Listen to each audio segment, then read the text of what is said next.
നമസ്കാരം. എല്ലാ UK മലയാളികൾക്കും ഗുഡ് മോർണിംഗ് UKയുടെ മോർണിംഗ് ന്യൂസിലേക്ക് സ്വാഗതം.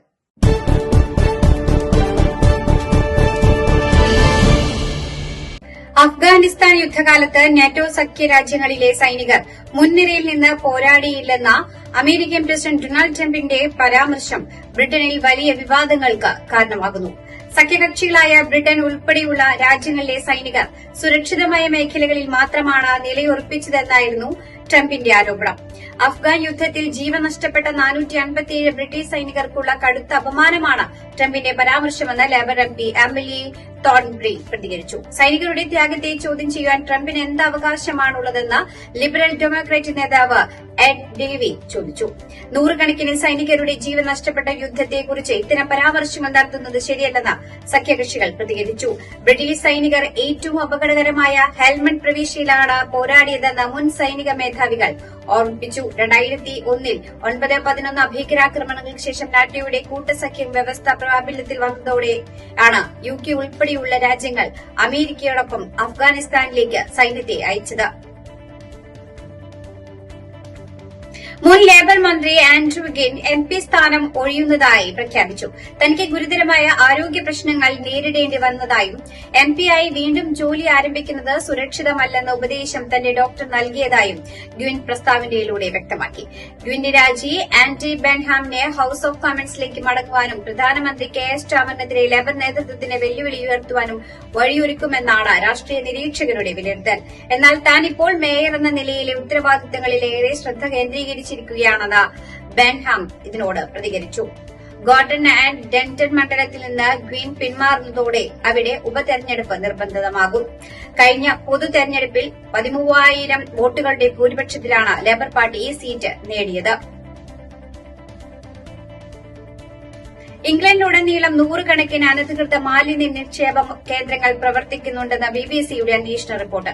2024-25 കാലയളവിൽ 700-ലധികം അനധികൃത മാലിന്യ കേന്ദ്രങ്ങൾ അടിച്ചുപൂട്ടിയിട്ടുണ്ടെങ്കിലും എൻവയോൺമെന്റ് ഏജൻസി പുറത്തുവിട്ട കണക്കുകൾ പ്രകാരം കഴിഞ്ഞ വർഷാവസാനം വരെ 517 അനധികൃത ഡംപുകൾ പ്രവർത്തനത്തിലുണ്ടായിരുന്നുവെന്നാണ്. ചെഷയറിലെ 2,80,000 ടൺ മാലിന്യകുമാരം, ലങ്കാഷെയറിലെയും കോൺവാളിലെയും 50,000 ടൺ മാലിന്യകുമാരം, കെന്റിലെ 36,000, ഓക്സ്ഫോർഡ്ഷെയറിലെ 20,000 ടൺ മാലിന്യകുമ്പാരം എന്നിവ ഇതുവരെ നീക്കം ചെയ്യപ്പെടാത്ത ഏറ്റവും വലിയ മാലിന്യ കൂമ്പാരങ്ങളിൽ ഉൾപ്പെടുന്നു. ഇവയിൽ ഭൂരിഭാഗവും ഗ്രാമപ്രദേശങ്ങളിലാണ് സ്ഥിതി ചെയ്യുന്നത്. പലതും കൃഷിയിടങ്ങളിലായിരിക്കേണ്ട സ്ഥലങ്ങളാണ്. പോലീസ് പറയുന്നതനുസരിച്ച് ഇത്തരം ഡംപുകൾ പലതും സംഘടിത കുറ്റവാളി സംഘങ്ങളാണ് നടത്തുന്നത് എന്നാണ്. നിയമപരമായ മാലിന്യ നിർമ്മാർജ്ജന സ്ഥാപനങ്ങളെക്കാൾ വളരെ കുറഞ്ഞ തുക ഈടാക്കി പണം സമ്പാദിക്കുന്നവരാണ് ഇവർ. മാലിന്യ കുറ്റകൃത്യങ്ങൾ തടയുന്നതിൽ തങ്ങൾ പ്രതിബദ്ധരാണെന്നും അനധികൃത മാലിന്യ കേന്ദ്രങ്ങൾ സൃഷ്ടിക്കുന്ന നാശനഷ്ടങ്ങളിൽ നിന്ന് ലാഭം നേടുന്നവരെ തടസ്സപ്പെടുത്തുവാൻ എല്ലാ മാർഗങ്ങളും ഉപയോഗിക്കുന്നുണ്ടെന്നും എൻവയോൺമെന്റ് ഏജൻസി വക്താവ് അറിയിച്ചു. എന്നാൽ പരിസ്ഥിതി പ്രവർത്തകരും ഇത്തരം കേന്ദ്രങ്ങൾക്ക് സമീപം താമസിക്കുന്ന നാട്ടുകാരും കുറ്റക്കാർ പലപ്പോഴും തിരിച്ചറിഞ്ഞ് ശിക്ഷിക്കപ്പെട്ടിട്ടും ഡംപുകൾ ശുചീകരിക്കാൻ കാര്യമായ നടപടികൾ ഉണ്ടാകുന്നില്ല എന്ന് ആരോപിക്കുന്നുണ്ട്. അന്തരിച്ച എലിസബത്ത് രാജ്ഞിയുടെ സ്മരണയ്ക്കായി നിർമ്മിക്കുന്ന ദേശീയ സ്മാരകത്തിൽ കുതിരപ്പുറത്തിരിക്കുന്ന രൂപത്തിന് പകരം നിലത്ത് നിൽക്കുന്ന രാജ്ഞിയുടെ പ്രതിമയായിരിക്കുമെന്ന് സ്മാരക സമിതി അറിയിച്ചു. മുമ്പ് പുറത്തിറക്കിയ ചിത്രങ്ങൾ അന്തിമ രൂപകൽപ്പനയായിരുന്നില്ല എന്നും വലിപ്പവും മറ്റും സൂചിപ്പിക്കുന്നതിനുള്ള ഉദാഹരണങ്ങൾ മാത്രമായിരുന്നുവെന്നും സ്മാരക സമിതി അറിയിച്ചു.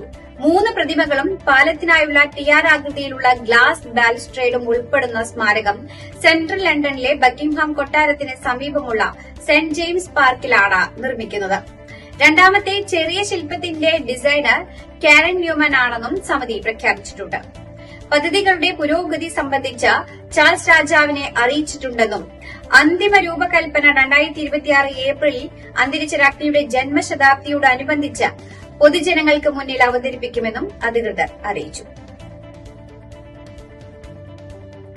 ശ്രീലങ്കയ്ക്കെതിരായ ആദ്യ ഏകദിന മത്സരത്തിൽ ഇംഗ്ലണ്ടിന് പരാജയം. പ്രേമദാസ സ്റ്റേഡിയത്തിൽ നടന്ന മത്സരത്തിൽ 19 റൺസിനാണ് ഇംഗ്ലണ്ട് പരാജയപ്പെട്ടത്. മത്സരത്തിൽ ടോസ് നേടി ബാറ്റിംഗിനിറങ്ങിയ ശ്രീലങ്ക 6 വിക്കറ്റ് നഷ്ടത്തിൽ 271 റൺസാണ് നേടിയത്. മറുപടി ബാറ്റിംഗിനിറങ്ങിയ ഇംഗ്ലണ്ടിന് 252 റൺസിന് എല്ലാവരെയും നഷ്ടപ്പെട്ടു. ശ്രീലങ്കയ്ക്ക് വേണ്ടി കുശാൽ മെൻഡിസാണ് 117 പന്തിൽ 93 റൺസോടെ പുറത്താകാതിരുന്നത്. ഇംഗ്ലണ്ടിന് വേണ്ടി ആദിൽ റഷീദ് 3 വിക്കറ്റുകൾ നേടി. ബാറ്റിംഗിൽ ബെൻ ടെക്കറ്റ് 62 റൺസും ജോ റൂട്ട് 61 റൺസും നേടി. കേരളത്തിന്റെ വികസനത്തിന് ഇന്നു മുതൽ പുതിയ ദിശാബോധം നൽകുമെന്ന് പ്രധാനമന്ത്രി നരേന്ദ്രമോദി. വികസിത ഭാരതത്തിനായി രാജ്യം മുഴുവൻ ശ്രമിക്കുകയാണ്. നഗരത്തിലെ പാവപ്പെട്ട കുടുംബങ്ങൾക്കായി സർക്കാർ ഒത്തിരി കാര്യങ്ങൾ ചെയ്യുന്നുണ്ടെന്നും കേരളത്തിലെ നഗരങ്ങളിലെ ദരിദ്ര കുടുംബങ്ങൾക്കും ആവാസ് യോജന വഴി വീട് കിട്ടിയെന്നും മോദി പറഞ്ഞു. കുതിരകണ്ട മൈതാനത്ത് സംസാരിക്കുകയായിരുന്നു മോദി. തന്റെ സുഹൃത്തുക്കളെ എന്ന് മലയാളത്തിൽ അഭിസംബോധന ചെയ്തുകൊണ്ടായിരുന്നു മോദിയുടെ പ്രസംഗം ആരംഭിച്ചത്. മിഷൻ കേരളവുമായി തലസ്ഥാനത്തെത്തിയ പ്രധാനമന്ത്രിയെ മുഖ്യമന്ത്രിയും ഗവർണറും ചേർന്ന് സ്വീകരിച്ചു. തുടർന്ന് ബിജെപി പ്രവർത്തകരെ ആവേശത്തിലാഴ്ത്തിയ മോദിയുടെ റോഡ് ഷോയും ഉണ്ടായിരുന്നു. പുത്തിരികണ്ടം മൈതാനത്താണ് റോഡ് ഷോ അവസാനിച്ചത്. നിരവധി പ്രവർത്തകരാണ് പ്രധാനമന്ത്രിയെ കാണുവാൻ റോഡിനിരുവശവും കാത്തുനിന്നത്. റോഡ് ഷോയിലുടനീളം പ്രവർത്തകരെ പ്രധാനമന്ത്രി കൈവീശി അഭിവാദ്യം ചെയ്തു. ശബരിമല സ്വർണ്ണക്കൊള്ള കേസിലെ ഒന്നാം പ്രതി ഉണ്ണികൃഷ്ണൻ പോറ്റിയുമായി UDF കൺവീനർ അടൂർ പ്രകാശിന് അടുത്ത ബന്ധമുണ്ടെന്ന് തെളിയിക്കുന്ന കൂടുതൽ ചിത്രങ്ങൾ പുറത്ത്. ഉപഹാരം കൈമാറുന്ന ചിത്രങ്ങളാണ് പുറത്തുവന്നിരിക്കുന്നത്. ഇതോടെ അടൂർ പ്രകാശ് കൂടുതൽ കുരുക്കിലാകുകയാണ്. പോറ്റിയുടെ സുഹൃത്തുക്കളായ രമേശ് റാവുവും അനന്ത സുബ്രഹ്മണ്യവും ചിത്രത്തിലുണ്ട്. ബാംഗ്ലൂരിൽ വെച്ച് നടന്ന ചടങ്ങുകളാണിതെന്നാണ് ലഭ്യമാകുന്ന വിവരം. സംഗീത സംവിധായകനും ഗായകനുമായ പലാഷ് മുച്ചലിനെതിരെ വഞ്ചനാ കുറ്റത്തിന് കേസ്. സിനിമയിൽ നിക്ഷേപം നടത്തിയാൽ വൻ ലാഭം വാഗ്ദാനം ചെയ്ത മഹാരാഷ്ട്രയിലെ സാംഗ്ലി സ്വദേശിയിൽ നിന്ന് 40 ലക്ഷം രൂപ തട്ടിയെടുത്തു എന്ന പരാതിയിലാണ് പോലീസ് പ്രാഥമിക അന്വേഷണം ആരംഭിച്ചിരിക്കുന്നത്. നടനും നിർമ്മാതാവുമായ വിക്യാൻ മാനെയാണ് പലാഷ് മുച്ചലിനെതിരെ സാംഗ്ലി പോലീസിൽ പരാതി നൽകിയിട്ടുള്ളത്. ഇതോടുകൂടി വാർത്താ ബുള്ളറ്റിൻ ഇവിടെ അവസാനിക്കുകയാണ്. എല്ലാ പ്രേക്ഷകർക്കും നല്ലൊരു ദിനം ആശംസിക്കുന്നു. കൂടുതൽ വാർത്തകളുമായി നാളെ കണ്ടുമുട്ടാം. എല്ലാവർക്കും നന്ദി, നമസ്കാരം.